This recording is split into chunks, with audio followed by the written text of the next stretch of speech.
Hello friends, आज हम पढ़ेंगे chapter 7 of CrPC, process to compel the production of things. तो सबसे पहले देखते हैं summons to produce. Section 91, summons to produce document or other thing. Whenever any court or any officer in charge of police station considers that the production of any document or a thing is necessary or desirable for the purpose of any investigation, inquiry, trial, or other proceedings under this code, by or such a court or officer, such court may issue a summon or such officer a written order to a person in whose position or power such documents or things is believed to be, requiring him to attend and produce it or to produce it at the time and place stated in the summon or order। यहाँ ये कहा जा रहा है कि कोई भी court या किसी भी कोर्ट के officer officer in charge of police station को अगर ये लगता है कि किसी भी डॉक्यूमेंट का प्रोडक्शन या कोई दूसरी चीज जिसका कोर्ट में उसको प्रोड्यूस करना जरूरी है for any kind of investigation, inquiry, trial या किसी भी और तरह की कोई प्रोसीडिंग के लिए जो इस कोर्ट में हम पढ़ते हैं, किसी कोर्ट के सामने या किसी ऑफिसर के सामने तो उस केस में कोर्ट एक समन इशू करेंगे या और या फिर वो ऑफिसर एक रिटन ऑर्डर इशू करेंगे कि उस आदमी को वो चीज जो उसके पास है, अगर कोर्ट या उस पुलिस ऑफिसर को ये लगता है कि ये चीज इस आदमी के पास हो सकती है, इस बिलीफ को सही मानते हुए कोर्ट या वो पुलिस ऑफिसर उस आदमी को बोल सकते हैं कि आप उस सामान को या उस डॉक्यूमेंट को आप कोर्ट में इस तारीख को लेकर के आएंगे। इसको हम कहते हैं someone to produce document or other thing. हमने पिछले वीडियोस में देखा था कि समन जब किसी आदमी को कोर्ट में हाजिर होने के लिए कहा जाता है उसके लिए जो कोर्ट की तरफ से ऑर्डर भेजा जाता है वो समन कहलाता है। यहाँ पर किसी आदमी की बात नहीं की जा रही, यहाँ पर किसी भी डॉक्यूमेंट या किसी अदर थिंग जिसके बेस पे कोई जो एक एविडेंस के रूप में काम हो सकता है, जिसके बेस पे किसी इशू या किसी डिस्प्यूट या किसी राइट के का डिसीजन हो सकता है, उन चीजों को अगर कोर्ट में मंगाना हो, कोर्ट को लगता हो कि ये जरूरी है इन्वेस्टिगेशन के लिए, इंक्वायरी के लिए, ट्रायल के लिए या किसी भी और तरह की प्रोसीडिंग के लिए, तो उसके लिए सेक्शन 91 के तहत समन इशू किया जाता है उस डॉक्यूमेंट या चीज को प्रोड्यूस करने के लिए। Next, subsection 2. Any person required under this section merely to produce a document or other thing shall be deemed to have been complied with the requisition if he causes such document or thing to be produced instead of attending personally to produce the thing। यहाँ ये कहता है section सब 2 कि कोई भी आदमी अगर उसको समन मिलता है कि किसी डॉक्यूमेंट या किसी दूसरी थिंग को प्रोड्यूस करने के लिए, और अगर वो उस डॉक्यूमेंट या उस अदर थिंग को कोर्ट में जिस डेट पे कहा गया है वहां पर किसी के भी थ्रू अगर वो भिजवा देता है, वो ये मेक श्योर करता है कि वहां ये प्रोड्यूस किया जाए, तो इस बात के लिए कोर्ट नहीं पूछेगी कि वो पर्सनली आकर के क्यों नहीं दिया है, क्योंकि यहाँ किसी आदमी के लिए समन नहीं है, उस डॉक्यूमेंट या उस सामान के लिए समन था। तो वो जिस आदमी के लिए समन गया था वो खुद ला करके दे या किसी और के थ्रू भिजवाए, दोनों का एक ही मतलब होता है। Subsection 3. Nothing in this section shall be deemed to affect section 123 और 124 ऑफ इंडियन एविडेंस एक्ट और the bankers book evidence act 1891। जो भी हम यहाँ पढ़ रहे हैं वो इंडियन एविडेंस एक्ट के 123 और 124 या फिर बैंकर्स बुक एविडेंस एक्ट जो है उनको इफेक्ट नहीं करेगा, उसके अलावा ये सेक्शन है। और nothing in this section shall also apply to a letter, postcard, telegram or other document or any parcel or thing in the custody of postal or telegraph authority। और जो भी यहाँ पे हम पढ़ रहे हैं उसमें ये चीजें एक्सक्लूडेड होती हैं। लेटर, पोस्टकार्ड, टेलीग्राम या कोई भी और कोई डॉक्यूमेंट या पार्सल या कोई चीज जो कि पोस्टल या टेलीग्राफ डिपार्टमेंट के अथॉरिटी के अंडर होता है। ऐसा क्यों होता है? क्योंकि इसके लिए हम नेक्स्ट सेक्शन पढ़ने जा रहे हैं जहां पर इन चीजों को डील किया गया है। तो अगला सेक्शन है 92, procedure as to letters and telegrams. इसका सब सेक्शन 1 बोलता है if any document, parcel or thing in the custody of postal or telegraph authority is in the opinion of district magistrate, chief judicial magistrate, court of session और high court. चार तरह के court की बात यहाँ की गई है। District magistrate, chief judicial magistrate, court of session या फिर हाई कोर्ट। इन चारों कोर्ट में से किसी भी कोर्ट के ओपिनियन पे if they wanted for the purpose of any investigation, inquiry, trial or other proceeding under this code, such magistrate or court may require the postal or telegraph authority, as the case may be, to deliver the document, parcel or thing to such person as the magistrate or court directs. किसी भी investigation, inquiry, trial या किसी दूसरे तरह की proceeding जो इस code के अंदर कवर की गई है, उनके लिए अगर कभी भी ऐसा लगता है डिस्ट्रिक्ट मजिस्ट्रेट को, चीफ जुडिशियल मजिस्ट्रेट सीजीएम जिसको हम बोलते हैं, सेशन कोर्ट के जो जज होते हैं या हाई कोर्ट किसी किसी जज को अगर ऐसा लगता है कि इनका उनका ओपिनियन होता है कि किसी डॉक्यूमेंट, पार्सल जो कि पोस्टल डिपार्टमेंट या टेलीग्राफ डिपार्टमेंट के ऑथोरिटी के अंडर में रखा हुआ है, वो उस पोस्टल डॉक्यूमेंट या टेलीग्राफ को कोर्ट में या जिस ऑफिस में अपीयर, जिस कोर्ट में उसको अपीयर होने के लिए प्रोड्यूस करने के लिए उनको सही लगता है, उसके लिए वो एक ऑर्डर इशू कर सकते हैं. Subsection 2. If any such document, parcel or thing is in the opinion of any other magistrate, whether executive or judicial, or of any commissioner of police or district superintendent of police wanted for any such purpose, he may require the postal or telegraph authority, as the case may be, to cause such search to be made for and to detain such document, parcel or thing attained pending the order of district magistrate, CJM or the court under section 1. Section subsection 2 of section 92, subsection 1 of 92 का एक subsidiary part है. यहां ये कहता है कि अगर कोई भी डॉक्यूमेंट, कोई भी पार्सल या कोई भी चीज जो कभी अगर ऐसा लगता है किसी मजिस्ट्रेट को, चाहे वो एग्जीक्यूटिव या जुडिशियल मजिस्ट्रेट हो, पुलिस कमिश्नर हो या फिर डिस्ट्रिक्ट के सुपरिटेंडेंट ऑफ पुलिस, एसपी जिनको हम बोलते हैं, वो हो, अगर उनको किसी भी डॉक्यूमेंट के की जरूरत होती है for any opinion, in their opinion, की उनको लगता है कि इन्वेस्टिगेशन और इंक्वायरी के लिए जरूरी है, लेकिन अभी पिछले सेक्शन में जैसे हमने पढ़ा कि ये ऑर्डर इशू होता है डिस्ट्रिक्ट मजिस्ट्रेट, सीजीएम या कोर्ट ऑफ सेशन या फिर कोर्ट ऑफ हाई कोर्ट से, तो उन उनके ऑर्डर उनसे जो मांगा गया है वो अभी पेंडिंग है. उस केस में अगर कभी भी कोई भी एग्जीक्यूटिव या जुडिशियल मजिस्ट्रेट को या पुलिस कमिश्नर को या डिस्ट्रिक्ट सुपरिटेंडेंट ऑफ पुलिस को अगर लगता है कि इस चीज को पोस्टल अथॉरिटी या टेलीग्राफ अथॉरिटी से लेकर के आना जरूरी है, तो ये उस पोस्टल अथॉरिटी या टेलीग्राफ अथॉरिटी के पास जाकर के, जहां पर वो सामान रखा गया है या डॉक्यूमेंट रखा गया है, पार्सल रखा गया है, उसका सर्च भी वो कर सकते हैं. तो प्रीवियस सबसेक्शन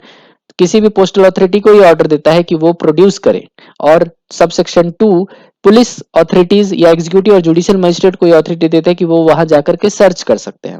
तो ये था हमारा सेक्शन 92. नेक्स्ट है सर्च वारंट. अभी जो हमने सर्च की बात की थी वो डॉक्यूमेंट की सर्च की बात थी, अब हम बात कर रहे हैं सर्च वारंट. काफी आपने कई बार सुना होगा इस टर्म को. सेक्शन 93 बोलता है व्हेन सर्च वारंट में बी इशूड. सर्च वारंट कब इशू हो सकता है? तो पहला subsection 1 A, where any court has a reason to believe that a person to whom a summon order under section 91 or a requisition under subsection 1 of section 92 has been made or might be addressed will not or would not produce the document or thing as required by such summon or requisition.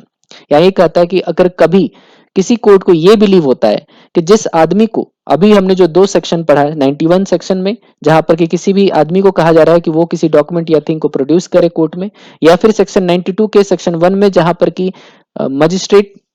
District magistrate, CJM, court of session या फिर high court की तरफ से किसी को order किया जाता है, पोस्टल या टेलीग्राफ अथॉरिटी को, कि वो किसी पार्सल, किसी थिंग को जो उनके अथॉरिटी में है उनको प्रोड्यूस करें. अगर कभी भी कोर्ट को ये लगता है कि ये चीजें जो ऑर्डर की गई हैं वो प्रोड्यूस नहीं की जा सकती हैं, उसके प्रोडक्शन पे संदेह हो अगर कोर्ट को कि वो गायब किया जा सकता है या कहीं उसमें किसी तरह की कुछ गलत होने की संभावना हो उस डॉक्यूमेंट, उस थिंग या उस पार्सल के साथ, तो उस केस में सर्च वारंट इशू किया जा सकता है कोर्ट के द्वारा. ये था पहला कंडीशन. दूसरा कंडीशन है where such document or thing is not known to the court to be in position of any person. अगर कोर्ट को पता नहीं है कि ये चीज किसके पास है, क्योंकि सेक्शन 91 में हमने देखा है वहां पे ये कहते हैं कि जब किसी कोर्ट को ये बिलीव होती है कि इस आदमी के पास ये डॉक्यूमेंट हो सकता है, तो उस आदमी के नाम पे समन इशू होता है उस डॉक्यूमेंट को प्रोड्यूस करने के लिए. लेकिन अगर कोर्ट को ये पता ही नहीं है कि ये डॉक्यूमेंट या ये थिंग किसके पास मिलेगी, तो उस केस में सर्च वारंट इशू कर सकते हैं कोर्ट. तीसरा subsection where the court considers that the purpose of any inquiry, trial, or other proceeding under this code will be served by a general search or inspection, it may cause a search warrant, and the person to whom such warrant is directed may search or inspect in accordance herewith the provisions hereinafter contained. तो इसको कभी भी court को अगर ऐसा believe होता है कि किसी भी इंक्वायरी, ट्रायल या किसी दूसरे प्रोसीडिंग्स जो हम इस कोर्ट में पढ़ने जा रहे हैं, उसके लिए अगर उसकी इंक्वायरी के लिए जरूरी है कोई जनरल सर्च या इंस्पेक्शन, जनरल सर्च जहां पर आप स्पेसिफिकली नहीं जानते हैं कि वहां पे क्या मिलेगा आपको, लेकिन आपको वो उस जगह की कंडीशंस या उसकी कोई सूचना मिले जो आपको संदेहास्पद बनाती है, तो उस केस में एक जनरल सर्च या इंस्पेक्शन के लिए एक ऑर्डर पास किया जा सकता है, सर्च वारंट। और ये जिस आदमी को ये सर्च वारंट डायरेक्ट किया जाएगा, जिस पुलिस अथॉरिटी को, जिस मजिस्ट्रेट को ये सर्च वारंट इशू किया जाएगा कि वो जाकर के सर्च करे, वो उस जगह पे जिस तरीके से सर्च वारंट में मेंशन होगा उसके अकॉर्डिंग वो सर्च कर सकते हैं। नेक्स्ट सब सेक्शन 2 बोलता है द कोर्ट में if it thinks fit specify in the warrant the particular place or part thereof to which only the search or inspection shall extend। Court ये कह सकती है कि ये पूरा सर्च जब भी किया जाए उसके लिए वो स्पेसिफाई किया सकता है कि किस जगह पे इसको सर्च करना है, या उस जगह के किसी पूरे पार्ट पे करना है, या फिर उसके किसी खास पार्ट पर ही वो सिर्फ सर्च करना है, बाकी पार्ट पे सर्च नहीं किया जा सकता है। ऐसा कोर्ट मेंशन कर सकती है। कंडीशन उसका ये है कि ये कोर्ट को सही लगना चाहिए, उसके अकॉर्डिंग ही कोर्ट ऑर्डर कर सकते हैं issue. And the person charged with the execution of such warrant shall then search or inspect only the place and part so specified। और उस केस में जिनको भी ऑर्डर दिया जाएगा सर्च करने का, वो उसी जगह या उसी पार्ट पे ही सर्च कर सकते हैं। Subsection 3, nothing contained in this section shall authorize any magistrate other than a district magistrate (CJM) to grant a warrant to search for a document, parcel or other thing in the custody of postal or telegraph authority। तो अभी हमने पीछे जो sub section पढ़ा था उसमें court order करता है, सर्च वारंट इशू करता है। दूसरी अथॉरिटी जो होती है वो डिस्ट्रिक्ट मजिस्ट्रेट या सीजीएम के पास होती है, किसी भी डॉक्यूमेंट या किसी चीज के सर्च वारंट इशू करने के लिए जो सामान या जो पार्सल पोस्टल या टेलीग्राफ अथॉरिटी के अंडर हो, यानी किसी पोस्ट ऑफिस में हो या उनके किसी लॉकर में हो, तो वहां से अगर सर्च करना हो तो उसके लिए डिस्ट्रिक्ट मजिस्ट्रेट या chief judicial magistrate warrant issue करते हैं। ये था हमारा सेक्शन 93। नेक्स्ट सेक्शन है section 94, search of place suspected to contain stolen property, forged documents। पहला सबसेक्शन बोलता है if a district magistrate, sub divisional magistrate or magistrate of first class, district magistrate DM, SDM या फिर JMFC, अगर उनको ये believe होती है upon confirmation, upon information and after such inquiry as he thinks necessary, has a reason to believe that any place is used for the deposit or sale of a stolen property or for deposit, sale or production of any objectionable article to which the section applies, or that any such objectionable article is deposited in any place, he may by warrant authorize any police officer above the rank of constable। अगर कभी police officer किसी district magistrate, किसी सब divisional magistrate या JMFC को, judicial magistrate of first class को ये लगता है, उनको एक सूचना मिलती है और जिसके पास उनको लगता है कि ये सूचना सही हो सकती है, एक उसके लिए उनके पास वैलिड रीजन होता है, और उनको ये लगता है कि या तो उस जगह पर किसी चुराई हुई प्रॉपर्टी को रखा जाता है या स्टोर किया जाता है या उसको बेचा जाता है, उसको कोई भी दूसरा चुराई हुई चीज के अलावा कोई ऑब्जेक्शनल आइटम, जो हम आगे पढ़ने जा रहे हैं कि कौन कौन से आइटम उसमें कवर्ड होते हैं, अगर उसको डिपॉजिट किया जाता है या सेल किए के लिए या प्रोडक्शन के लिए रखा जाता है, तो वहां पर कांस्टेबल के अबव के रैंक यानी सब इंस्पेक्टर के रैंक के जो किसी भी पुलिस ऑफिसर को वो ऑथराइज कर सकते हैं वारंट कि वो वहां जाकर के इनमें से लिखे हुए जो चीजें वो सारे 5 काम कर सकते हैं। पहला, to enter with such assistance as may be required such place, पहले तो वो उस जगह पे इंटर कर सकते हैं। दूसरा, to search the same in the manner specified in the warrant, उस चीज को जिस तरीके से वारंट में मेंशन किया गया उस तरीके से ढूंढ सकते हैं वो। तीसरा, to take position of any property or article therein found which he reasonably suspects to be stolen property or objectionable article to which this section applies। तो तीसरा काम वो कर सकते हैं, उस चीज को अपने पोजीशन में ले सकते हैं। चौथा, to convey such property or article before a magistrate or to guard the same on the spot until the offender is taken before a magistrate or otherwise to dispose of it in the some place in safety। चौथा काम वो कर सकते हैं, उस चीज को, उस प्रॉपर्टी को, उस आर्टिकल को मजिस्ट्रेट के पास पहुंचा सकते हैं, कन्वे कर सकते हैं। दूसरा, अगर ये नहीं तो जिस जगह पे वो सामान पाया गया है उस सामान की गार्डिंग कर सकते हैं, उसको अपनी सुरक्षा में रख सकते हैं तब तक कि जब तक कि जो ऑफेंडर है उसको मजिस्ट्रेट के पास लेके नहीं जाया जा सकता है। कई बार ऐसी चीजें हो सकती है जिनका क्वांटिटी इतना ज्यादा हो कि उसको या उनके सिक्योरिटी रीजन से उनको लेकर के जाना सही नहीं अगर पुलिस ऑफिसर को लगता है, तो उस केस में उस चीज को वहीं पे वो गार्ड करते हैं ऑन द स्पॉट, तब तक जब तक कि ऑफेंडर को मजिस्ट्रेट के पास नहीं लेके जाया जाता है। या फिर तीसरा कंडीशन होता है कि जहां पर उस चीज को डिस्पोज भी कर सकते हैं in the some place of safety, उसको किसी सेफ प्लेस पे उसको डिस्पोज भी करने का उनके पास ऑथोरिटी होती है, जैसा इसमें मेंशन है।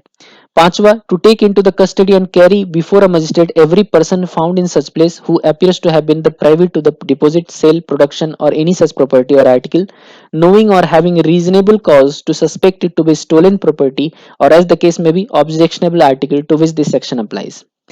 पांचवा कंडीशन कि वहां पे और कोई भी मौजूद आदमी जो उनको वहां मिलता है उनको वो कस्टडी में लेकर के और मजिस्ट्रेट के सामने पेश कर सकते हैं। ये 5 चीजों की ऑथोरिटी होती है जब सर्च वारंट इशू किया जाता है किसी पुलिस ऑफिसर को, तो वो उस जगह पे जा सकते हैं, उस सामान को सर्च कर सकते हैं, उस अगर वो मिलता है तो उसका पोजीशन ले सकते हैं, मिलने के बाद उसको मजिस्ट्रेट के पास लेके जा सकते हैं या फिर उस सामान की वहां पे सुरक्षा कर सकते हैं तब तक कि ऑफेंडर कोर्ट नहीं मजिस्ट्रेट के सामने सबमिट नहीं किया जाता है। और पांचवा कि वहां मौजूद और भी जो लोग जो उस सामान के उस स्टोलन प्रॉपर्टी या उस ऑब्जेक्शनेबल आइटम के डिपॉजिट, सेल, प्रोडक्शन में से जुड़े कामों में अगर वो लगे हैं तो उनको अरेस्ट करके उनको कस्टडी में लेकर के और मजिस्ट्रेट के सामने ले जाने का काम कर सकते हैं। ये हमारा सेक्शन 94 का सब सेक्शन 1 बोलता है। इसके बाद subsection 2, the objectionable article to which this section applies. हमने अभी पढ़ा इसमें कि स्टोलन प्रॉपर्टी हो सकती है और ऑब्जेक्शनेबल आइटम हो सकते हैं, इन दोनों ही चीजों के लिए ये सेक्शन वैलिड है। तो स्टोलन प्रॉपर्टी तो हमारा क्लियर है कि जो चीजें चुराई गई हैं उनसे, अगर चोरी का सामान जो है, आपने सुना होगा चोरी का सामान खरीदना बेचना दोनों ही अपराध होता है, उसी तरीके से इसके अलावा भी बहुत सारे और ऑब्जेक्शनेबल आइटम है जिनके खरीद फरोख्त, उनकी सेल जब की जाती है तो वो भी अपराध माने जाते हैं। उसमें क्या क्या चीजें आती हैं? काउंटरफिट कॉइन, नकली नोट या नकली सिक्के, pieces of metal made in contravention of the metal token act, smuggling जिसको हम कहते हैं नॉर्मल टर्म्स में कि कोई सोना चांदी जो कि मेटल टोकन एक्ट के कंट्रावेंशन में अगर उसको रखा जाता है और बाहर से इंडिया के अंडर उसको लेके किया जाता हो under the section 11 of the customs act.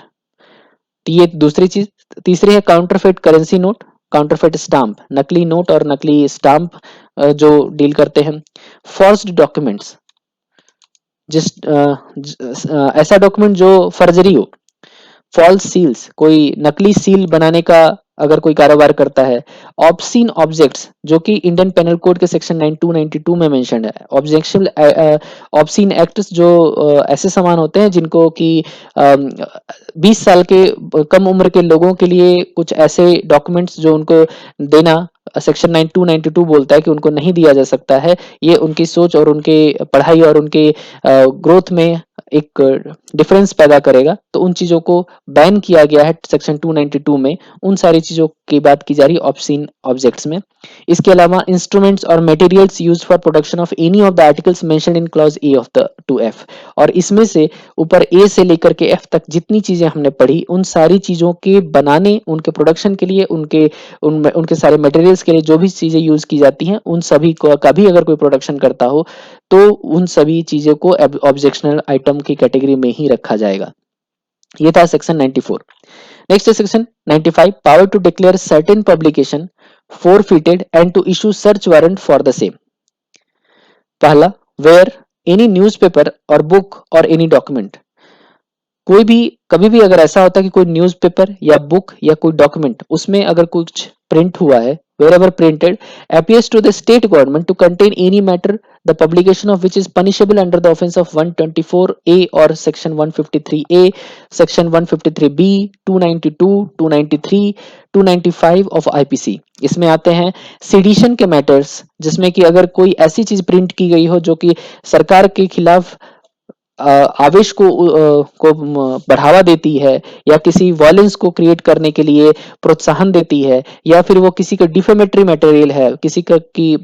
Image को खराब करने के लिए ऐसा लिखा गया है जो अपने आप में फॉल्स है। अगर स्टेट गवर्नमेंट को ऐसा बिलीव होता है कि ऐसा कुछ कोई न्यूज़पेपर या कोई डॉक्यूमेंट अगर प्रिंट किया गया है तो उस कंडीशन में स्टेट गवर्नमेंट में by notification stating the grounds of its opinion declare every copy of the issue of the newspaper containing such matter and every copy of such book or document to be forfeited to the government. तो सरकार राज्य सरकार एक notification जारी करके ये कह सकती है कि जब उनको उनको अपना रीजन भी बताना पड़ेगा कि क्यों उनको ऐसा लगता है, किस बेसिस पे उनको लगता है कि ये मटेरियल्स जो है जो प्रिंट किया गया है वो इन सेक्शंस के अगेंस्ट है। उस केस में वो डिक्लेयर कर सकते हैं कि हर न्यूज़पेपर की हर कॉपी और अगर कोई बुक प्रिंट हुआ है या कोई दूसरा डॉक्यूमेंट प्रिंट हुआ है तो उसकी हर कॉपी को जब्त कर लिया जाए सरकार को और सरकार को दे दिया जाए। एंड देयर अपॉन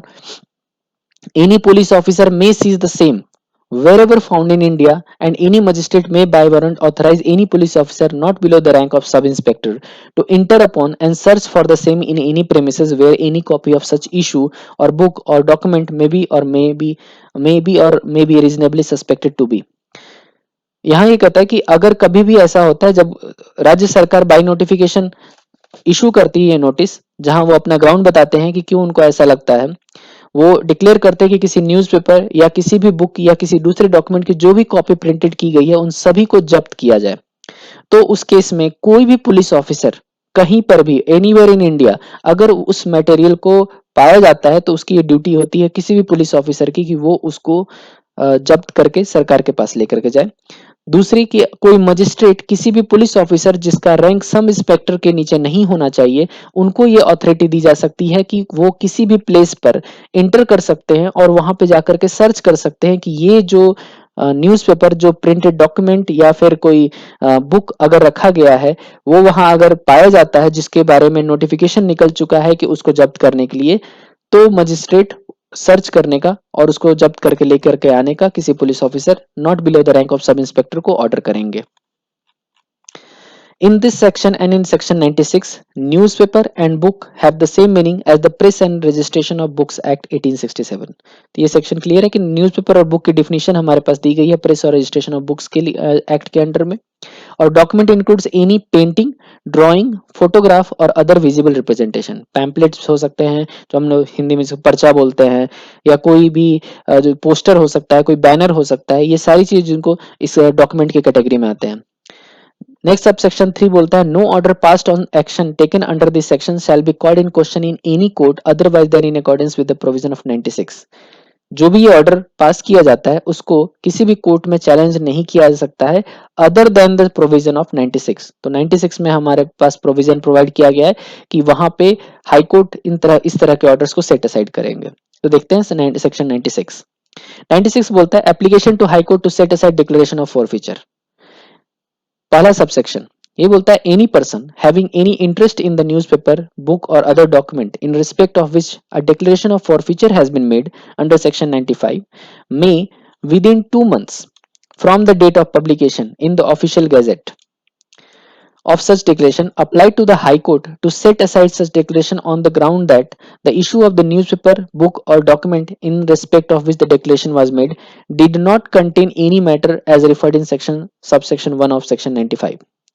कभी भी किसी आदमी को ये जिसका कि इंटरेस्ट होना चाहिए उस न्यूज़पेपर में, बुक में या उस डॉक्यूमेंट में, हैविंग एन इंटरेस्ट का मतलब कोई थर्ड पार्टी यहाँ पर आकर के कोई क्लेम नहीं कर सकते हैं। जो आदमी न्यूज़पेपर, बुक या डॉक्यूमेंट से डायरेक्टली रिलेटेड होगा वही आदमी आकर के हाई कोर्ट में एक एप्लीकेशन डाल सकता है 2 महीने के अंदर, जब राज्य सरकार की तरफ से नोटिफिकेशन जारी किया गया था, डिक्लेरेशन जारी किया गया था ऑफिशियल गैजेट में, किसी डॉक्यूमेंट, किसी न्यूज़पेपर, किसी बुक को के फॉर फीचर के लिए, उसको जब्त करने के लिए। इसके अलावा इन द रिस्पेक्ट ऑफ जिसके लिए डिड नॉट कंटेन, और यहाँ पे वो भी मेंशन करेंगे कि जो भी ये मेंशन किया गया था, जो सेक्शंस हमने ऊपर पढ़े थे सेडिशन के या फिर जो डिफेमेशन के सेक्शंस थे, उन सारे या इंसाइटिंग वायलेंस के सेक्शंस थे, जिसके अंडर में उनको ये भी बताना होगा कि ये ग्राउंड से जिसके बेस पे मुझे लगता है कि ये मेरी बुक, मेरी न्यूज़पेपर या मेरे कोई भी डॉक्यूमेंट में ऐसा कोई मटेरियल नहीं है जिसके बेस पे इसको जब्त करने के लिए कहा गया है। ये पिटीशन वो हाई कोर्ट में सबमिट करेंगे। Subsection 2. Every such application shall, where the High Court consists of 3 or more judges, be heard and determined by a special bench of High Court composed of 3 judges, and where the High Court consists of less than 3 judges, then a special bench shall be composed of all the judges of that High Court. तो इसका भी एक special provision यहाँ बताया गया है कि जब भी हाई कोर्ट इस मैटर को सुनेगा, जहां 3 या 3 से ज्यादा अगर जज होंगे तो कम से कम 3 जज वहां पे चाहिए हाई कोर्ट के कि वो उस मैटर को सुने। अगर उस हाई कोर्ट के टोटल नंबर ही 3 से कम है तो उस केस में जितने भी जज मौजूद हैं उन सभी जजेस को, उस हाई कोर्ट के सभी जज के का एक स्पेशल बेंच कंपोज किया जाएगा और वो उस एप्लीकेशन को हियर करेंगे। Next, subsection 3. On the hearing of any such application with reference to any newspaper, any copy of such newspaper may be given in evidence in aid of the proof of the matter or tendency of the words, signs, or visible representation contained in the such newspaper in respect of which the declaration of forfeiture was made. जब ये hearing application की जाएगी उस high court में, उस newspaper या उस newspaper की जो आर्टिकल रहेगा, तो अपने एविडेंस के प्रूफ में जो भी वर्ड्स, साइंस या विजिबल रिप्रेजेंटेशन उस न्यूज़पेपर में मेंशन किया गया है उसको कोर्ट में पेश किया जाएगा। नेक्स्ट सबसेक्शन 4 बोलता है the high court shall if it is not satisfied that the issue of newspaper, book or other document in respect of the application has been made contained any such matter as referred in the subsection of 95 set aside the declaration of the feature. अगर high court को यह believe होता है कि जो भी newspaper, book या किसी भी डॉक्यूमेंट में ऐसा कोई मटेरियल नहीं है जिसको कि जो वॉयलेंस को इंसाइट करता हो, जो सेडिशन से रिलेटेड मैटर्स का हो या फिर वो कोई ऐसा लिबलस मैटर हो या डिफेमेशन का मैटर हो, तो उस केस में हाई कोर्ट उस फॉरफीचर के ऑर्डर को सेट असाइड करने के लिए ऑर्डर करेंगे। Subsection 5. Where there is a difference of opinion among the judges forming a special bench, the decision shall be accordance in the opinion of the majority of these judges. ये भी reason है कि जिसके वजह से यहाँ पे जहां 3 से ज्यादा जजेस होते हैं वहां पे कम से कम 3 जजेस को इसलिए लाया जाता है कि अगर जजेस के बीच में ओपिनियन का डिफरेंस हो, कुछ किसी जज को अगर ये लगता हो कि ये मैटर सिडिशियस या लिबलस है और दूसरे जज को लगता है कि नहीं ये फ्रीडम ऑफ एक्सप्रेशन है, तो उस केस में जो भी मेजोरिटी ऑफ द ओपिनियन होगा उसके बेस पे जजमेंट लिया जाएगा। ये था हमारा section 96। Next section 97, search for person wrongfully confined. If any district magistrate, sub-divisional magistrate or magistrate of first class has a reason to believe that any person is confined under such circumstances that the confinement amounts to an offense, and he may issue a search warrant, and the person to whom such warrant is directed may search the person so confined, and such search shall be made in accordance with thereon, and the person if found shall be immediately taken before a magistrate, who shall make such order as in circumstances of the case seems proper. बहुत सारे इस section में ऐसे terms मिले हैं जो ये कहते हैं कि जैसा सर्कमस्टांसेस हो उसके अकॉर्डिंग करेंगे। तो ये सेक्शन बहुत वाइड है। इस सेक्शन में ये कहा गया है कि district magistrate, sub divisional magistrate या जेएमएफसी, डीएम, एसडीएम या जेएमएफसी जो किसी एरिया के होते हैं, उनको अगर ये बिलीफ है सर्टेन कंडीशन की वजह से कि कोई आदमी कहीं छुपा हुआ है और इस तरीके से छुपा हुआ है कि वो छुपना एक ऑफेंस बनता हो, उस छुपने के पीछे कोई क्राइम या उससे रिलेटेड कुछ मैटर हो, तो उस केस में वो डीएम, एसडीएम या जेएमएफसी एक सर्च वारंट इशू कर सकते हैं किसी आदमी के नाम पर, उनको डायरेक्ट करते हुए कि वो उस जगह पे उस आदमी को जाकर सर्च करे। और जिनके नाम पर ये ऑर्डर इशू होगा, जिनको ये डायरेक्ट होगा, वो आदमी उस जगह पे जाकर उस आदमी को ढूंढ सकते हैं। और जब भी ये किया जाएगा, जब भी वो आदमी मिलेगा, तो उसके बाद उसको इमीडिएटली एक मजिस्ट्रेट के सामने लेकर आया जाएगा। मजिस्ट्रेट अपने सामने आई हुई सारी परिस्थिति और उस मैटर से रिलेटेड जितने भी चीजें हैं उनको ध्यान में रखते हुए उसके अकॉर्डिंग ऑर्डर करेंगे। Section 98, power to compel restoration of abducted females. Upon complaint made on oath of the abduction or unlawful detention of a woman, complaint oath पे होनी चाहिए, पहला कंडीशन। और ये किस मैटर से रिलेटेड है? एब्डक्शन या unlawful detention of a women, a female child under the age of 18 years for any unlawful purpose. तो उस केस में एक डिस्ट्रिक्ट मजिस्ट्रेट, एसडीएम या फिर जेएमएफसी वो एक ऑर्डर कर सकते हैं for the immediate restoration of such moment to her liberty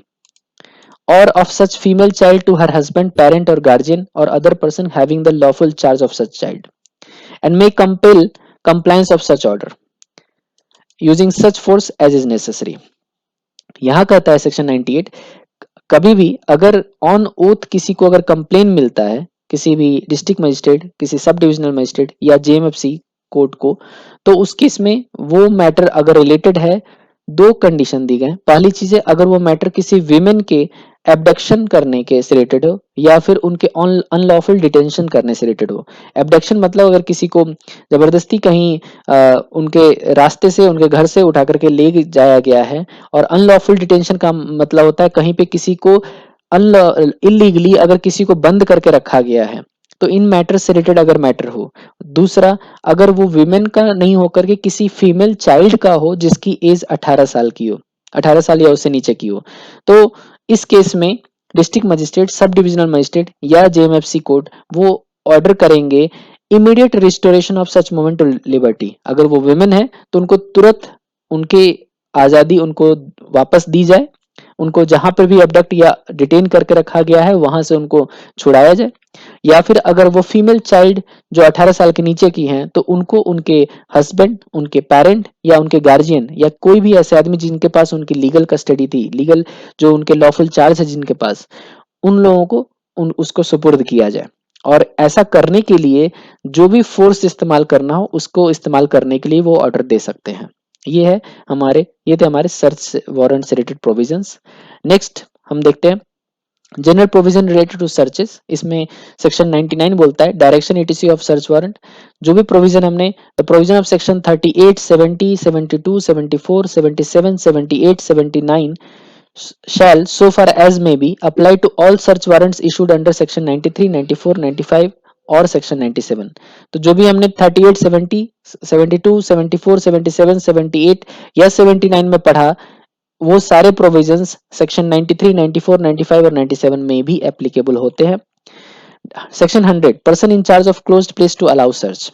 यहाँ ये कहता है कि whenever any place liable to search or inspection under the chapter is closed, any person residing in or being in charge of such place shall, on the demand of the officer or other person executing the warrant and on production of the warrant, allow him to free ingress thereto and afford all reasonable facilities for search therein।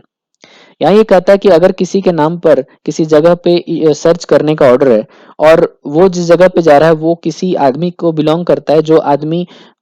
अपने घर में है, अपने किसी वो premises उसका belong करता है, तो उस केस में वो आदमी ये क्लेम नहीं कर सकता है कि नहीं, मैं ये मेरी अपनी राइट टू प्राइवेसी का वायलेशन हो रहा है। अगर सर्च वारंट इशू हो चुका है और वहां पर वारंट दिखाने पर जो पुलिस ऑफिसर जो जाएंगे वो उनसे मांगेंगे, और अगर ये मांगते हैं कि मुझे सर्च वारंट दिखाइए तो उनको सर्च वारंट दिखाया जाएगा। अगर वो वारंट वो देखने के बाद उनको लगता है ये यही एड्रेस है, इसी घर की या इसी प्रेमिसेस की बात की जा रही है, तो उस आदमी की ड्यूटी बनती है कि वो पुलिस ऑफिसर या जो ऑफिसर इंचार्ज हैं उस सर्च के, उनको फ्री एंट्री प्रोवाइड करें और इसके अलावा हर वो जरूरी मदद प्रोवाइड करें जो कि सर्च करने के लिए जरूरी है। इसके बाद subsection 2, if ingress into such place can not be so obtained, the police or other person executing the warrant may proceed in the manner provided in the subsection 2 of section 47। तो अगर आपको याद हो कि हमने सबसेक्शन 2 ऑफ सेक्शन 47 में पढ़ा था, अगर कोई भी प्लेस को अगर वहां इंटर करने के लिए ये नहीं वहां इनग्रेस पॉसिबल नहीं हो पा रहा है, अंदर नहीं जा पा रहे हैं, तो पुलिस ऑफिसर के पास या जो भी person in charge of the search warrant, अगर उनके पास ये ऑथोरिटी होती है सर्च की, तो उसके तो वो वहां पर वो किसी डोर को ओपन कर सकते हैं, कट कर सकते हैं और ब्रेक थ्रू करके उसके इंटर कर सकते हैं, किसी विंडो को ब्रेक थ्रू करके इंटर कर सकते हैं, किसी इनर और आउटर वॉल को इनग्रेस करके उसके अंदर जा सकते हैं। Subsection 3, where any person in or about such place is reasonably suspected of concealing about his person any article for which such search has been made, such person may be searched, and if such person is a woman, the search shall be made by another woman with a strict regard to decency। अगर कभी भी police को या जो आदमी search कर रहे हैं उनको ये लगता है कि जिस आदमी के घर पे या जहां पर सर्च करने के लिए कहा गया वो उस सामान को छुपा रहा है वो आदमी, तो उस आदमी का भी सर्च किया जा सकता है। लेकिन अगर वो वुमेन है तो उस वुमेन का सर्च किसी दूसरे वुमेन के द्वारा ही किया जा सकता है, with strict regard to decency. Decency का स्ट्रिक्ट रिगार्ड में ध्यान रखते हुए उसके अकॉर्डिंग ही वुमेन का सर्च किया जा सकता है। Subsection 4, before making a search under this chapter, officer or other person about to make it shall call upon two or more independent or respectable inhabitants of the locality। इनको बोलते हैं कि वहां के जो विटनेसेस के रूप में वो काम करेंगे। In which the place to be searched is situate or any other locality if such no such inhabitants of the said locality is available or is willing to be witness to attend or witness the search may issue an order in writing to them or any of them so to do। तो कभी भी जब ये search करेंगे, search करने से पहले जो ऑफिसर होंगे या जो भी आदमी इस ये सर्च को करें, वो इससे पहले दो या दो से ज्यादा लोग जो इस जगह के इंडिपेंडेंट और रिस्पेक्टेबल इनहेबिटेंट होना चाहिए। एक जिम्मेदार और एक रिस्पेक्टेबल पर्सन होने चाहिए उस सोसाइटी के, उस लोकेलिटी के। तो वहां पर उनको बुलाया जाएगा जो इस बात की गवाही देंगे कि किस तरीके से ये सर्च किया गया था। अगर वहां पे कोई भी ऐसा विटनेस नहीं मौजूद है या फिर अगर कोई विलिंग नहीं है वहां पर आने, वो कोई आदमी नहीं चाहता है वहां पे जाकर के ये करना, पुलिस के साथ ये करने को डर लग सकता है उस आदमी को, जो ऑफेंडर है जिसको सर्च करना है उससे, तो उसे डर में अगर वो आदमी नहीं जाना चाहता है तो इसके लिए पुलिस ऑफिसर या जो भी पर्सन सर्च कर रहे हैं वो उसके लिए उनको एक ऑर्डर दे सकते हैं इन राइटिंग की ऐसा करने के लिए। Section 5. The search shall be made in their presence and a list of all things seized in the course of such search or places in which they are respectively found shall be prepared by such officer or other person and signed by such witnesses. But no person witnessing a search warrant and a search under this section shall be required to attend the court as a witness of the search unless specifically summoned by it। तो यहाँ पे जब जो भी search किया जाएगा, जो पिछले सब सेक्शन में हमने पढ़ा कि कम से कम दो या दो से ज्यादा इंडिपेंडेंट और रिस्पेक्टेबल वहां के आसपास के बाशिंदे चाहिए होते हैं। तो अगर वो उनका पर्पस ये होता है कि जो भी सामान कैप्चर किया जाएगा, सीज किया जाएगा, इसका एक मेमो बनाया जाएगा और उस मेमो पे वो लोग एज ए विटनेस साइन करेंगे। लेकिन यहाँ पर ये मेंशन है कि जिनको भी जो एज ए विटनेस वहां पे साइन करेंगे उनको कोर्ट की हर तारीख में आना नहीं होगा तब तक जब तक कि कोर्ट स्पेसिफिकली उनको बुलाती नहीं है, और अगर नहीं बुलाती है तो उनको उस मैटर से रिलेटेड में कभी आना नहीं होगा।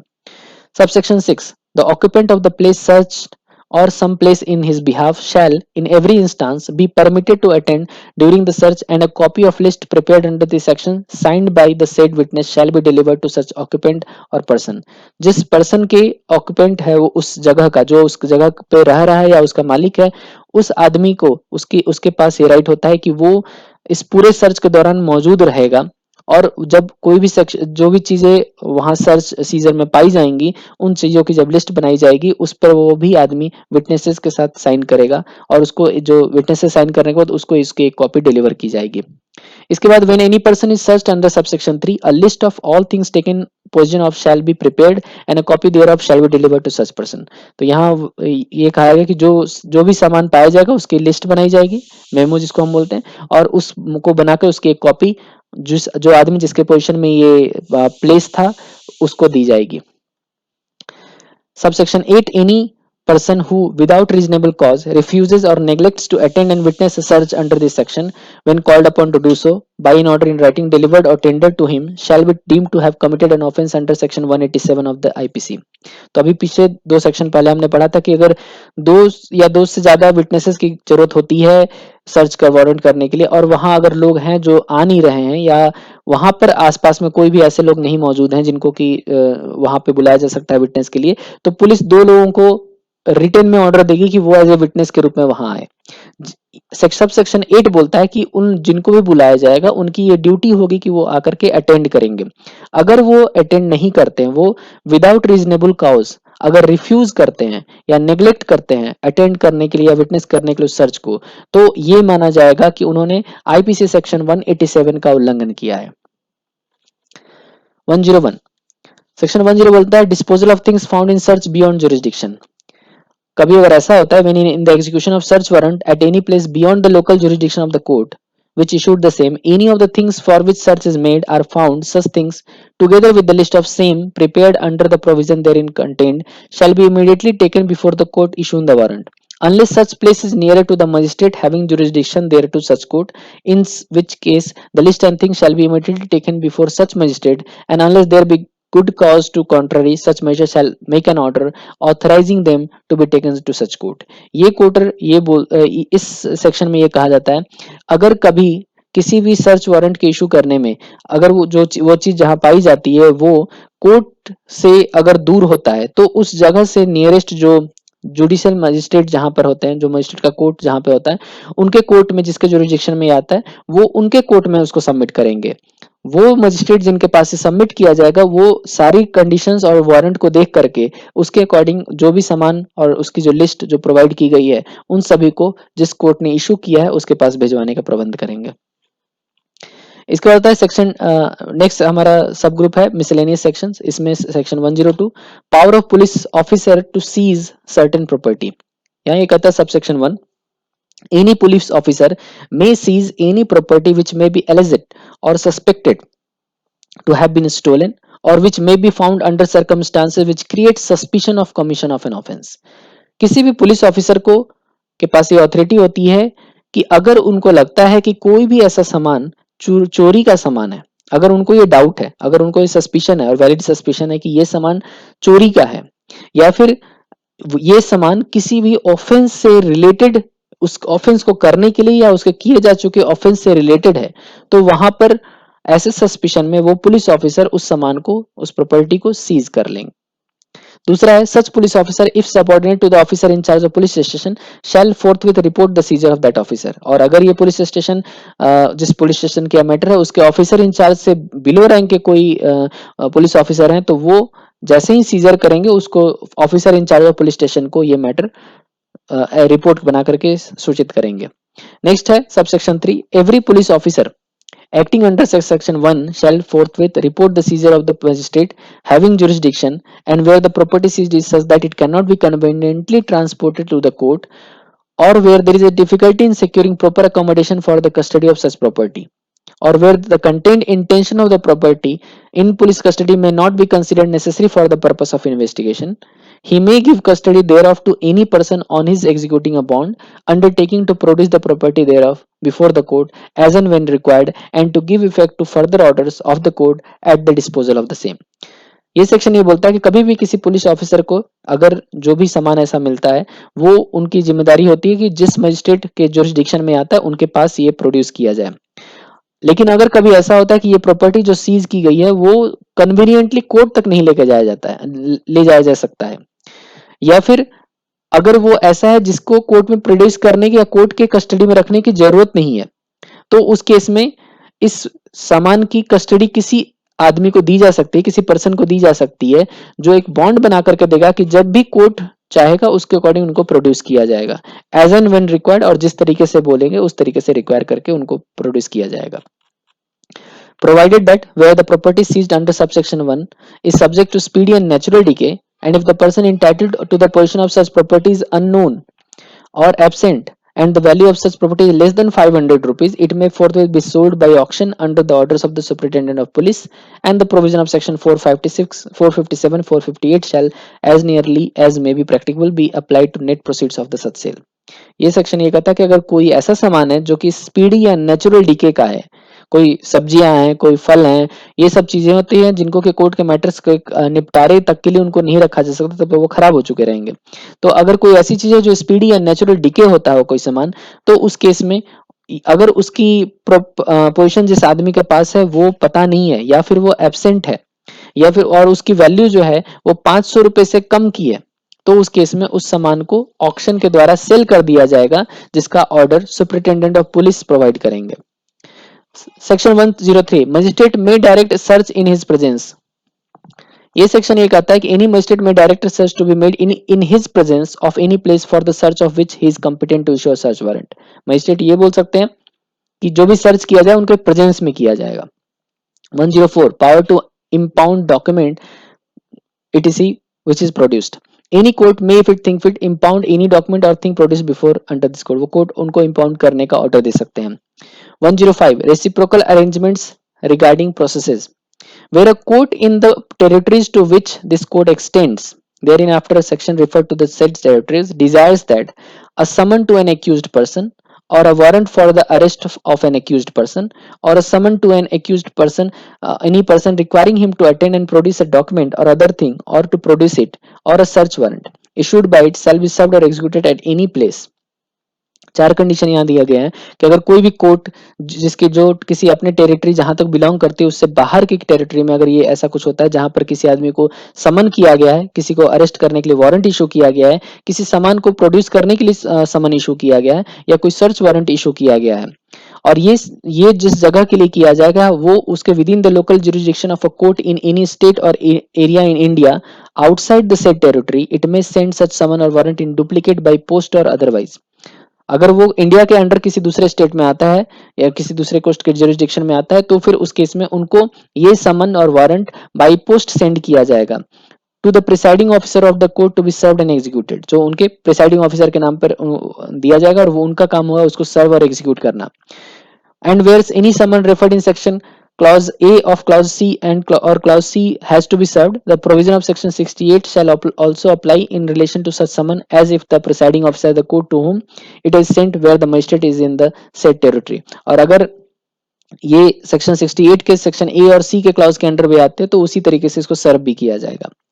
सबसेक्शन 2, पहला ये सबसेक्शन जो हमारा डील करता था ये इंडिया के किसी दूसरे कोर्ट के टेरिटरी में अगर भेजना हो तो उसको डील करता है जहां पर एक कोर्ट दूसरे कोर्ट जिसके जुरिस्डिक्शन में मैटर आता है उनको बाई पोस्ट भेजा जाएगा सर्च समन या वारंट डुप्लीकेट में और वो प्रिसाइडिंग ऑफिसर का काम होगा कि वो उसको जाकर के सर्व और एग्जीक्यूट करें। दूसरा जो इसका सब पार्ट है वो बोलता है ये दूसरी कंट्री के लिए है, इन एनी कंट्री और a place outside India in respect of which arrangements have been made by the central government with the government of such country or place for service of execution of the summon or warrant in relation to the criminal matters herein after in this sense referred as the contracting state. It may send such summon or warrant in duplicate in such form directed to such court judge or magistrate and may send such authority for transmission as the central government may by notification specify in this behalf। तो यहाँ कई सारी चीजें mention की गई है। पहला condition ये होना चाहिए कि जिस जो कंट्री या जिस जो एरिया जो आउटसाइड इंडिया हो उस जगह के लिए एक अरेंजमेंट किया गया हो already where arrangements have been made by central government उस जगह के उस कंट्री के गवर्नमेंट के साथ। तो इसी को उन दोनों के बीच में जो ट्रीटी अगर साइन की गई है एक्स्ट्राडिशन ट्रीटी अगर बनाई गई है उन दोनों कंट्रीज के बीच में तो उस पहला ये कंडीशन होना चाहिए। दूसरा कि और ये क्रिमिनल मैटर्स से डील करने के लिए होना चाहिए, समन और वारंट से के मैटर्स उसमें इंक्लूडेड होने चाहिए। उस केस में central government by notification issue करेगा और जिस तरीके से बोलेगा उस तरीके से जिस कोर्ट जिस जज या मजिस्ट्रेट के जुरिस्डिक्शन में आएगा दूसरी कंट्री या दूसरे अथॉरिटी गवर्नमेंट के अंडर में आने वाला जो एरिया है वहां पर फिर वो उनको समन और वारंट करेंगे डुप्लीकेट फॉर्म में 2 कॉपीज दी जाएगी और उनके लॉज के अकॉर्डिंग उनको लेकर के आया जाएगा सेंट्रल गवर्नमेंट ऑफ को वो सबमिट किया जाएगा और इसके लिए ये पूरे ट्रांसमिशन के लिए सेंट्रल गवर्नमेंट किसी एक अथॉरिटी को डिसाइड कर सकते डिक्लेयर कर सकती है जो जिसका काम होगा उस आदमी को लेकर के आने का। Subsection 2 where the court in this said territory has received for service or execution a summon to an accused person or warrant for an arrest of the accused person, a summon to any person requiring him to attend or produce a document or a thing or to produce it, or a search warrant issued by a court in any state or area in India outside the said territory, a court judge magistrate in a contracting state it shall cause the same to be served and executed as if it were summon or warrant received by it from another court in the said territory for the service and execution within its local jurisdiction। यहाँ ये कहता है कि कभी भी कोई दूसरा state जहां पर कि वो जो जिसको समन मिलता है वारंट मिलता है या किसी डॉक्यूमेंट को प्रोड्यूस करने के लिए समन रहता है या कोई सर्च वारंट मिलता है जो किसी ऐसे कंट्री या किसी ऐसे कोर्ट के द्वारा इशू किया गया है जो आउटसाइड इंडिया है और उसके या उसके किसी कोर्ट जज या मजिस्ट्रेट के द्वारा किसी कॉन्ट्रैक्टिंग स्टेट से मिला है वो उसका सर्विंग या एग्जीक्यूशन इस तरीके से करेंगे जैसे कि वो उनके लोकल जुरिस्डिक्शन में जिस तरीके से डील किया गया हो। And where a warrant of arrest has been executed, the person arrested shall, as so far as possible, be dealt with the accordance with the provision prescribed with the section 80 and 81। और अगर ये warrant का issue के लिए अगर वो warrant issue किया गया था तो सेक्शन 80 81 में जो हमने पढ़ा उसके अकॉर्डिंग डील किया जाएगा। जहां search warrant has been executed the things found in the search shall as far as possible be dealt with accordance with the procedure described by section 101। और जब कोई सामान सर्च करने के लिए सर्च वारंट उसके लिए इशू किया गया तो वहां जो भी पाया जाएगा वहां पर या सर्च जो भी किया जाएगा वो सेक्शन 101 के अकॉर्डिंग किया जाएगा. Provided that in the case where summon or search warrant received from a contracting state has been executed, documents or things produced or things found in the search shall be forwarded to the court issuing the summon or search warrant through such authority as the central government may by notification specify in this behalf. तो अभी हमने पीछे पढ़ा था कि ये transmission के लिए जब दो कंट्रीज के बीच में एक्स्ट्राडिशन की ट्रीटी बनी है और उनके बीच में सेंट्रल गवर्नमेंट एक बाय नोटिफिकेशन इशू करेंगे कि वो अथॉरिटी कौन होंगी जो ये सामान जो भी पाया जाएगा उसको लेकर के आएगा. तब जब ये सर्च किया जाएगा, ये समन जो भी किया जाएगा या जो सर्च वारंट किया जाएगा, तो जो भी उससे मिलेगा, जो भी डॉक्यूमेंट मिलेगा, जो थिंग प्रोड्यूस किया जाएगा, उसको उसी तरीके से डील किया जाएगा जिस तरीके से ये मेंशन किया गया. यानी वहां पे जिस अथॉरिटी को सेंट्रल गवर्नमेंट ऑफ इंडिया के द्वारा अपॉइंट किया गया है ट्रांसमिशन के लिए, उसी अथॉरिटी को वो गवर्नमेंट उस आदमी को या उस सामान को सौंपेगी. ये था हमारा chapter 7 of CrPC. Thank you very much.